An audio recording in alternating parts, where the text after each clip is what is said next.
नमस्कार, मी आविष्कार चाबुकस्वर. मराठी बॉक्स ऑफिसमध्ये तुम्हा सगळ्यांचं स्वागत आहे.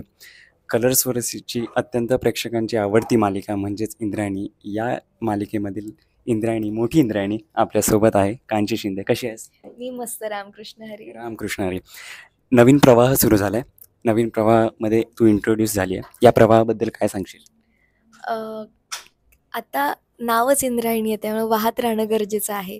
आपण तिला थांबवू शकत नाही. छोटी इंद्र आता मोठी झाली आहे आणि लहान असताना तिची काही निरागसता होती, तिच्या खोड्यात त्या कंटिन्यू आहेत. पण ज्या गोष्टी तिला कळत नव्हत्या आता तिला त्या कळणार आहेत.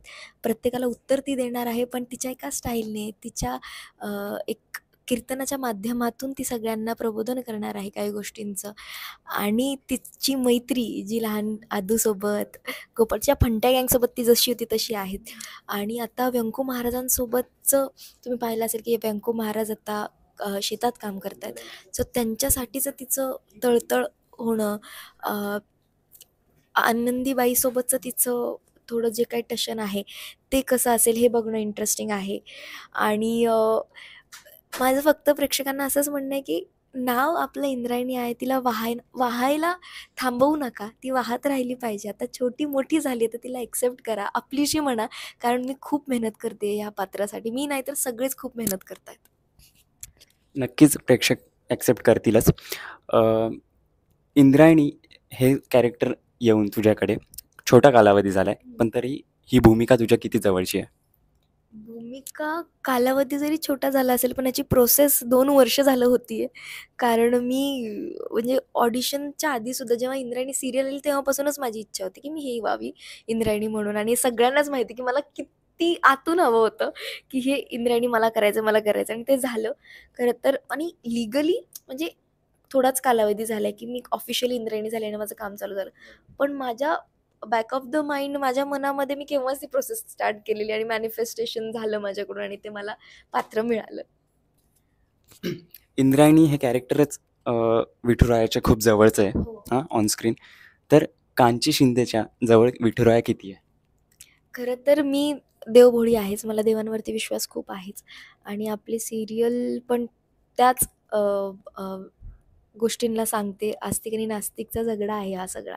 तर कांची तर विठुरायाच्या जवळ होतीच, पण तिने कधी पंढरपूरला गेली होती, कधी त्या योगच आला. आपण म्हणतो ना, जोपर्यंत देव बोलवत नाही आपल्याला जाता येत नाही. तर मला अजून विठुरायाने बोलवलं नव्हतं, पण मी जरी नाही गेले तरी तो माझ्यापर्यंत आला असं मला वाटतं की आता मी येतोय. कारण विठुरायाची मूर्ती मी कधीच हातात घेतली नव्हती. माझ्या सिंगिंगच्या व्हिडिओजसाठी मी ती पहिल्यांदा हातात घेतली आणि त्याच्या खाली लिहिलेलं इंद्रायणी. सो मला असं वाटतं की तो स्वतः माझ्यासाठी आला. जसं इंद्रायणीचं आधू आणि गोपाळसोबत एकदम घनिष्ठ अशी मैत्री आहे, तशीच ऑफ स्क्रीन निशांत आणि चिन्मयसोबतची तुझी कसं संबंध आहे? खूप मस्त आहेत. स्टार्टिंगला वाटलं होतं की जमेल की नाही. निशांतसोबत तर आमच्या ऑडिशनलाच जुळलं होतं की आम्ही एका वाइबचे आहोत, मस्तीखोर आहोत. त्याच्यासोबत जमलंच होतं.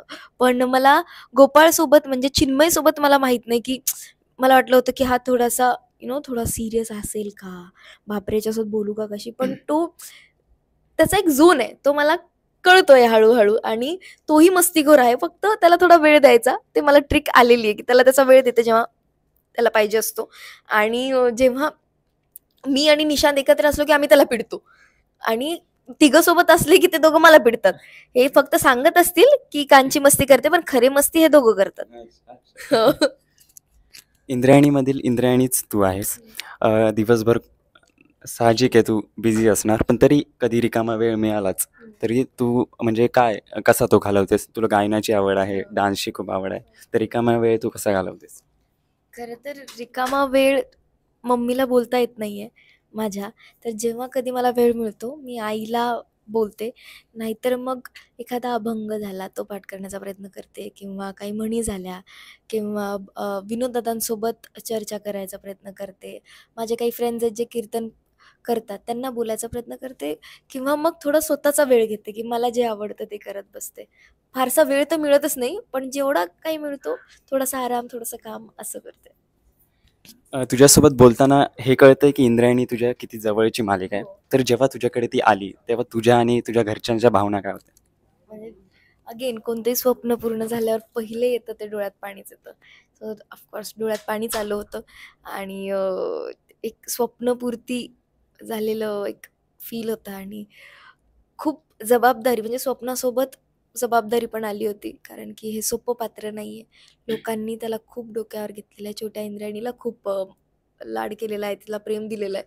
तर हे पात्र मी कितपत करील हे बर्डन एक होतं माझ्या मनावरती. पण जसा प्रोमो आउट झाला तसं ते उतरलं कारण लोकांना मी आवडले आणि माझं काम लोकांना आता आवडतं याच्यासाठी खरंच सगळ्यांचे धन्यवाद आणि मी असाच प्रयत्न करेल की तुम्हाला तुमची मोठी इंदू आवडेल. तुर्तास इथे आपण थांबूया, नंतरही खूप गप्पा मारायच्यात. जाता जाता प्रेक्षकांना काय सांगशील? हेच सांगेल की इंद्रायणी मोठी झाली आहे. तिचे विचारही मोठे झाले आहेत. तिचं बोलणं थोडं बदललं आहे.